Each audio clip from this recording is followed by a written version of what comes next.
Greetings from Southern Yankee Homestead. If this is your first time, welcome. If you're a returning viewer, welcome back. Well, we're getting into the garden today, and well, as you can see in the background, we got the Kubota out, we got the subsoiler. If you don't know what this attachment is, basically, let's see, go down to its level. Basically, it's a big flat bar that sticks down in the ground with another flat bar. And what it's supposed to do is when it digs in, it's supposed to make a void. What we're planning on doing here is making a void under our garden before we till it. The reason behind it is our soil, if you hadn't noticed in other videos, has a lot of clay. Clay has a tendency to shed water. Well, it makes it difficult during the summer months because, well, our garden is very dry most of the time because we only get about the top 6 or 8 inches holding moisture. Everything below it just gets concrete hard and doesn't soak up water very well. So the theory behind this is we're basically going to be doing something like a double dig. Only we're going to double dig without digging out all the soil and putting it all back in. We're going to create voids underneath the garden that will collect water. This particular garden we're going to be doing today, we're not going to do the full garden. We're going to do most of it, but not all of it. The reason behind that is it's got a heck of a slope to it. So we don't want the water to basically collect, run underground, and then push everything out the bottom of the garden. Hopefully it will soak in some and make this garden a little bit better. You probably didn't come here to listen to me ramble, so instead of rambling, I'm going to go ahead and adjust this. Right now, if you notice, it's got a heck of a lean and it's slanted up. We actually want to make it so it's level. I have it done like this because I was driving down the trail in the back and didn't want to get it caught in the dirt and subsoil our forest and get trees and roots and stuff attached. So let me go ahead and get that adjusted. It's very simple.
Back, we have our tiller all hitched up. This is, as you've seen on the channel before, TXG 060 from Tar River. It's a 60-inch wide forward tine tiller.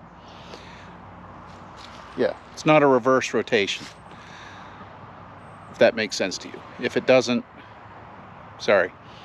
But regardless, we're going to go ahead and see if we can smooth this out. And as you can see, the chickens that we had in here decided to make their way back. Now, for this, we're gonna have to get a little creative because I put the gate in here. I can pull this out, but it's gonna be a pain in the butt. So what we're gonna do is we're gonna do a strip over here, we're gonna do a strip over here, and then maybe another one up the middle, and then we're gonna turn the tractor around and come out with it so that hopefully we don't leave any tracks behind or compacted soil. And you never know, might end up turning a chicken in here too. See if they actually leave.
if you're not wondering, it rained heavy yesterday. I wanted to wait to do this, but we're getting more rain tomorrow, and I got a couple other projects that are coming up, so I want to go ahead and get this done so that Hun can go ahead and start getting her garden stuff in, at least in one of the gardens.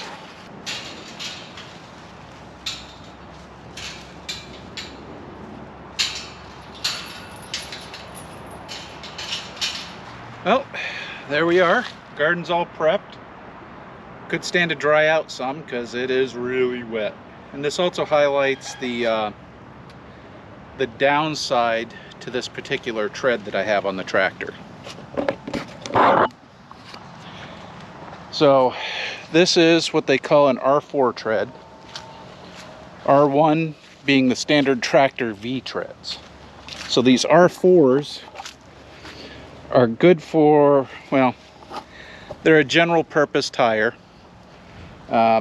They don't do as good as turf tires on turf, and they don't do as good as ag tires in ag, but they're a good median.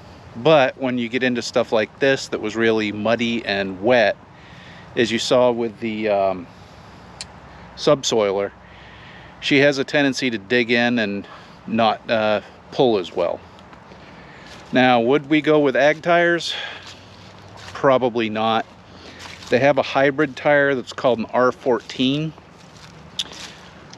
When we get around to needing new tires, we'll probably put those on it. If we don't need tires, we're going to keep running what we brung. These are good for the grass, relatively speaking, but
so hope you enjoyed this video. Please like, comment, subscribe, and guess what?